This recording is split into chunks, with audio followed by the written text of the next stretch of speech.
Em nome do Pai que me criou, do Filho que me resgatou e do Espírito Santo que me santificou. Divina vontade, reina na minha vontade. Ó minha mãe, eu te amo, tu me amas, dá-me um gole da divina vontade para minha alma.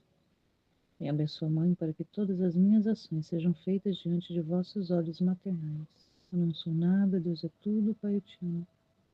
Vinde, Espírito Santo, vinde por meio da poderosa intercessão do Imaculado Coração de Maria, vossa amadíssima esposa e nossa mãe. Amém. Vem, divina vontade, nesta ação que estou a fazer e em todas as ações que farei durante esse dia. Amém. Fiat. Livro do Céu, volume 3, capítulos 76 e 77. O 76 é de 29 de maio de 1900. Ameaça de castigos. Continuo a estar no mesmo estado. Sentia-me toda oprimida e tinha toda a necessidade de um apoio para poder suportar a privação do meu sumo bem. O bendito Jesus, tendo compaixão de mim, por alguns minutos mostrou o seu rosto de dentro do meu coração, mas não com clareza, e fazendo-me ouvir a sua suave voz, disse-me: Tem ânimo, mais um pouco, minha filha. Deixa-me terminar de castigar, e depois virei como antes. Enquanto dizia isto, em minha mente pensava: quais são os castigos que começou a mandar? E ele acrescentou: a chuva contínua é mais do que granizo, que está a fazer e vai trazer tristes consequências para as pessoas. Dito isto, desapareceu e eu me encontrei fora de mim mesma, dentro de um jardim. E dali de dentro se viam as colheitas e as vinhas secas. E dentro de mim ia dizendo: pobre gente, como farão? Enquanto dizia isto, dentro daquele jardim estava um menino que chorava e gritava tão forte que ensurdecia céu e terra, mas ninguém tinha compaixão dele, ainda que todos o ouvissem que chorava tanto. Não o levavam em conta e o deixavam sozinho e abandonado. Um pensamento passou pela minha cabeça. Quem sabe? Como melhor será Jesus? Mas não estava segura. Então, aproximando-me dele, lhe disse: que tens que chora, menino amado? Queres vir comigo, já que todos te deixam abandonado às tuas lágrimas e à dor que te oprime tanto, que te faz gritar tão forte? Mas quem poderia acalmá-lo? Apenas entre soluços respondeu que sim, que queria ver. Então eu o peguei pela mão para conduzi-lo junto comigo. E no momento que fiz isso, me encontrei em mim mesma. Ameaça de castigos. Então, principalmente nos primeiros volumes, Jesus fala muito dos castigos. E os lamentos da Luísa sempre estão dentro dessa realidade da privação. Ele não vem, ela se lamenta, chora, fica sofredora, aflita, muitas vezes até ah, perturbada por causa das ausências, mesmo ele tendo falado diversas vezes que está sempre com ela, dentro dela, mas aquela realidade da sensibilidade, do contato físico, do contato sensível, fez com que ela ficasse dependente dessa realidade e desse trabalho todo que ele fez ao longo dos anos para chegar a esse ponto. Aqui ele ainda está trabalhando as virtudes humanas, ainda está trabalhando essa purificação, para poder depois encerrar tudo isso e iniciar o trabalho da revelação, das manifestações das verdades do Fiat Divino, da vida na divina vontade, do que ele fez, do que ele quer, de como que será, de como se dará, qual a correspondência que ele quer da criatura. E a gente vai conhecendo isso no decorrer das leituras e no avançar até o último volume. Mas o que é importante nesse trecho de hoje, que chama a minha atenção, é essa realidade quando ele fala dos castigos, que a chuva contínua ela faz mais estragos do que um granizo, porque muitas vezes a gente pensa, um granizo ele vem, ele não é algo assim que é demorado, ele é muito rápido, só que faz uma destruição muito grande, dependendo da quantidade do granizo, dependendo do tamanho do granizo, é o estrago, é a proporção dos estragos que ele faz, mas é muito rápido. Agora, uma chuva contínua, imagina dias e dias e dias e dias e dias chovendo, chovendo, chovendo, chovendo, chovendo, chovendo.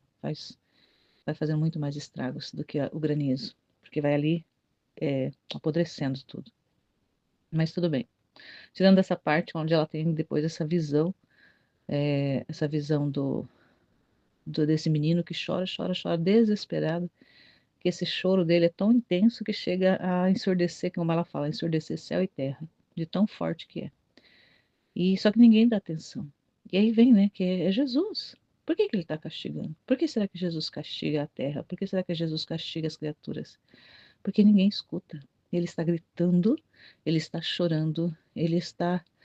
é, Nossa, Jesus não é silencioso. Ele não está silencioso. Ele está falando, ele está se manifestando, ele está. É, é quase como se ele estivesse gritando: Olha para mim, eu estou aqui. Olhem, me escutem, escutem o que eu estou falando. Obedeçam aquilo que eu estou colocando aqui como o que é para ser, o que é para ser, o que é a vontade de Deus. E ele está gritando, gritando, gritando. Muitos até escutam, mas não dão atenção, como ela fala. Alguns escutavam, mas não davam atenção. E ele continua a gritar, a chorar, a se lamentar. E como que muitas vezes, como ele já revelou em outros trechos, como que muitas vezes ele precisa usar do instrumento do castigo para tocar o homem, para tocar a pele do homem, para que o homem se dê conta de que não é nada e de que necessita de Deus. Então, Deus não usa dos castigos porque Deus é mau, porque Deus é severo, porque Deus é tirano, nada disso, porque Ele ama e Ele quer as suas criaturas de volta. E se Ele está falando, não escutam. Se Ele grita, não o escutam. Então, Ele tem que usar o instrumento da justiça divina, que é justiça, castigo sempre é justiça, para poder chamar a atenção do homem. Então, se ele está falando, chega a gritar, chorar, se lamentar e o homem não escuta, aí vem com os castigos. Aí, talvez nem todos, mas boa parte, quando é tocado ali, na realidade de castigo, de flagelo, se lembra de que Deus existe.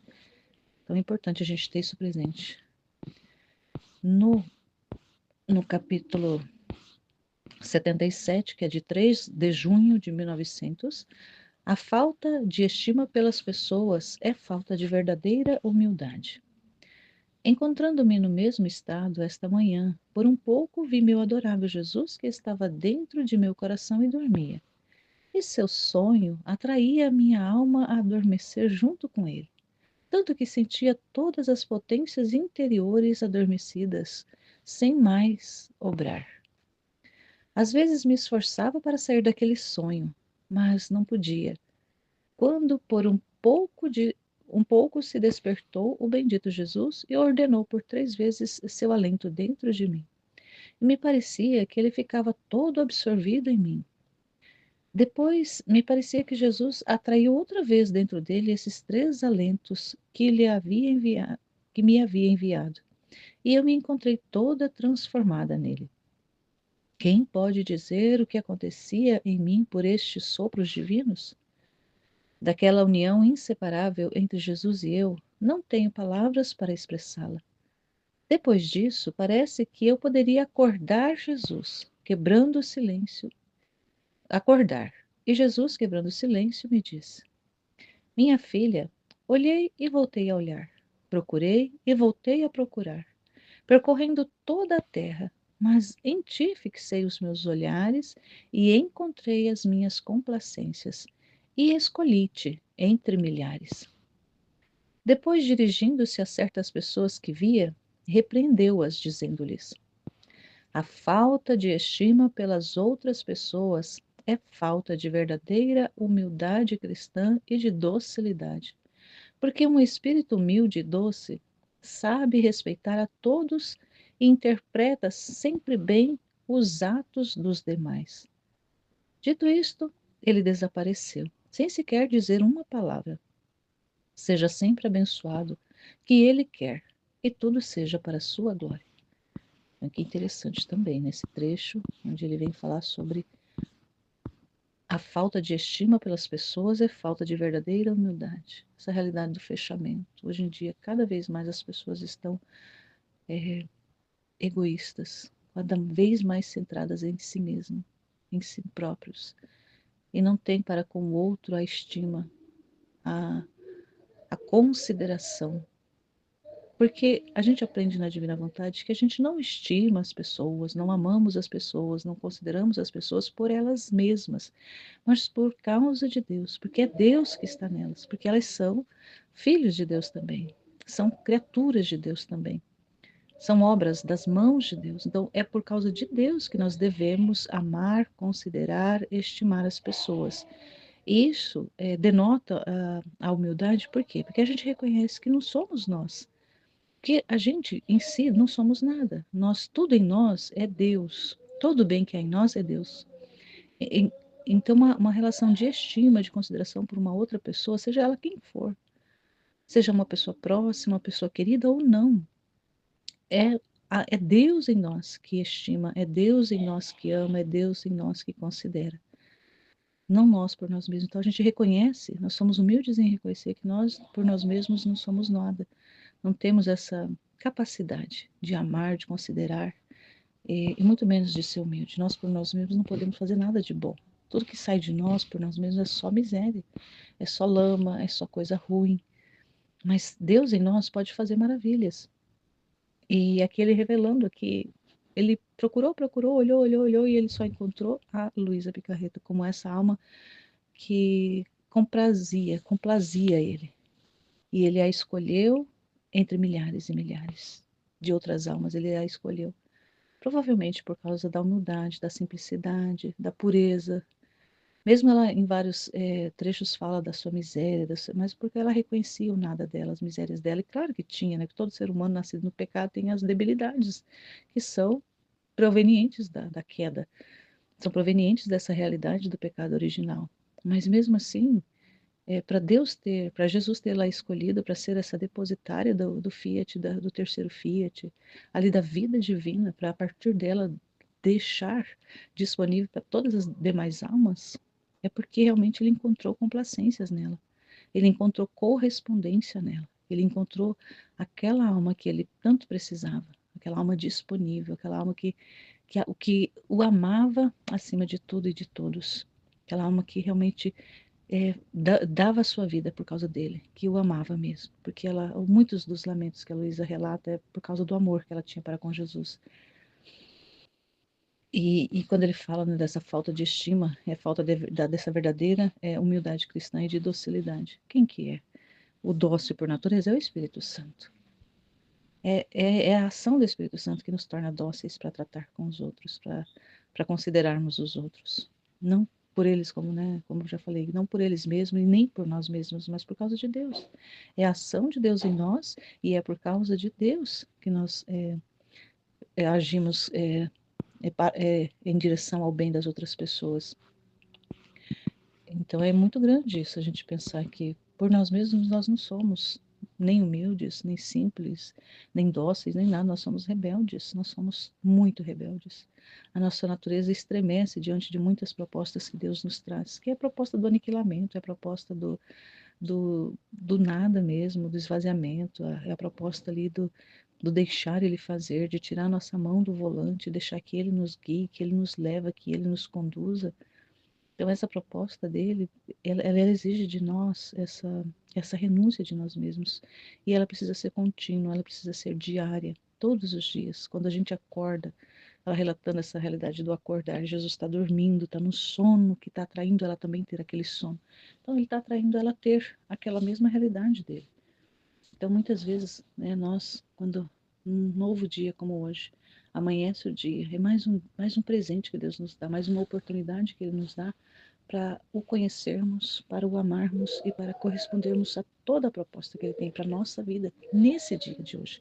A gente não deve pensar amanhã como que será. Não, é hoje, nesse momento agora, que o Senhor quer fazer vida conosco, que Ele quer usar da nossa vida para realizar os atos, para repetir aqueles atos que Ele já fez em nosso lugar durante o tempo que Ele esteve na Terra. E Ele quer a nossa vida agora, nesse momento. nos atos ordinários, nos atos ordinários da nossa vida, na nossa vida, naquilo que está acontecendo agora, nesse exato momento, na nossa vida, na minha vida.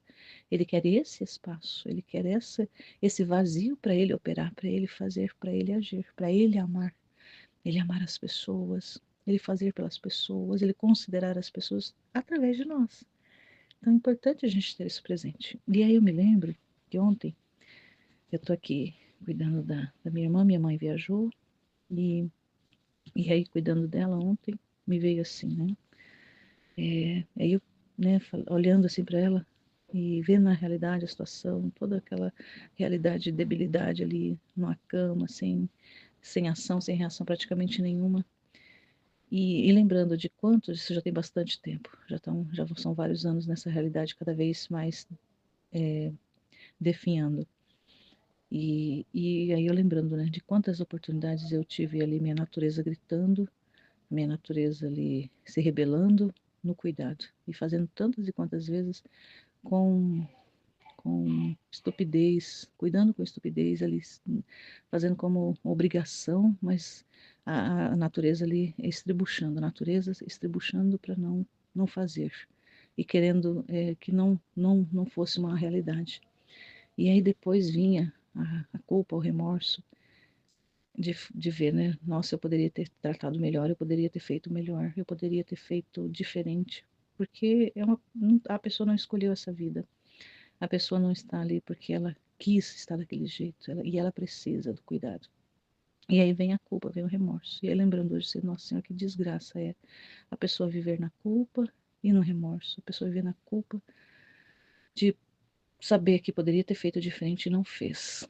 E aí voltando para ontem ainda, e eu olhando para ela, eu falei, Senhor, eu não sou capaz de amar minha irmã. Eu não sou capaz de fazer por ela aquilo que ela precisa. Porque eu, por mim mesma, eu só vou fazer misérias e cagadas. Por mais que eu me esforce. E olha aqui, não vou dizer 100% do tempo, mas em várias oportunidades eu me esforço. Eu faço um esforço, mas é um esforço humano. E o esforço humano, ele acaba no humano mesmo. Ele acaba nas trevas em si mesmo. E aí eu falei para ele, Senhor, o Senhor quer amar através de mim? Quer cuidar dela através de mim? Porque são os atos divinos, né, que a gente aprende na divina vontade, que é o Senhor que faz, que age em nós. E eu falei, Senhor, então ama através de mim, ama ela através de mim, cuida dela através de mim, seja em mim, Senhor, o Senhor fazendo nela, o Senhor cuidando, o Senhor fazendo, o Senhor amando.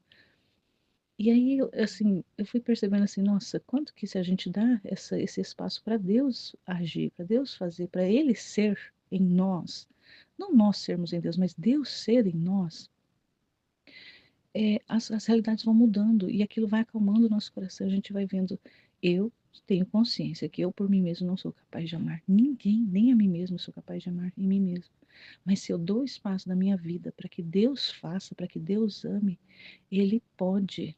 E a gente sente isso, a gente sente o amor entrando no nosso coração, a gente sente o amor é, tomando conta dos nossos atos, o amor ali, o amor, a simplicidade, o despojamento tomando conta do nosso fazer, do nosso agir.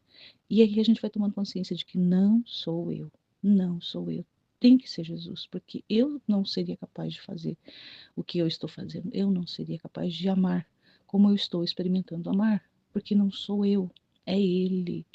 Então, se eu não tiver essa consciência, se eu não tiver essa convicção de que é Ele em mim, porque eu por mim mesmo não sou capaz, que vale? De que vale eu estar lendo os escritos? De que vale eu estar falando dessa vida se eu não abro o espaço da experiência, se eu não dou a oportunidade de acontecer e de ver acontecendo e de deixar ele fazer em mim e através de mim? E a minha vida vai sendo transformada. Embora pareça que externamente não mudou nada. Parece que externamente as coisas continuam do mesmo jeito, mas não é. Quando a gente olha, quando a gente percebe, quando a gente observa, a gente vai vendo, é diferente. É outra vida. Não é mais a mesma, porque não é mais a minha vida. É a vida dele se dando e acontecendo através de mim. Isso é muito importante. A gente se dá conta, a gente se a gente observar, a gente está atento. Como ele diversas vezes fala para a Luísa, esteja atento, esteja atento. A gente estar atento. Porque é só estando atento que a gente vai pegar algumas coisas. E se a gente está mais atento, a gente vai pegar mais coisas e mais coisas. A gente pega, capta, a gente captura a vida de Deus acontecendo dentro de nós. Mas precisa de atenção. Se a gente viver de qualquer jeito, de qualquer forma, ele vai estar fazendo, ele vai estar agindo, porque é a vida dele, é a divina vontade, ao menos, é a divina vontade que está operando. Mas a gente não vai observar, a gente não vai perceber, vai passar batido. Então, Senhor, não permita que a minha vida exista de qualquer jeito, de qualquer forma, que a minha vida passe aqui na terra sem servir para o Senhor para nada. Que a minha vida sirva para o Senhor. De alguma forma ela sirva, mas eu desejo, a intenção do meu coração é que ela sirva em tudo a ti. Ela sirva para ser o espaço da sua vida. Porque foi para isso que eu fui feita, foi para isso que eu fui criada. Eis-me aqui, Fiat.